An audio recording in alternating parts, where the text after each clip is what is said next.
విజ్ఞానం ఆకాశపు టంచులనే తాకుతున్నా అంధకార పాతాళానికెందుకు దిగజారుడన్నా ఆధునికత అంటే మూగ జీవుల బలి చేయడమా ఆధునికత అంటే మూగ జీవుల బలి చేయడమా ఆటవికపు అలవాటను కొనసాగిస్తుండడమా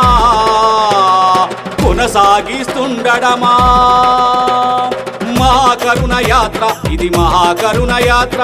జీవులపై చైతన్యం కలిగించే యాత్ర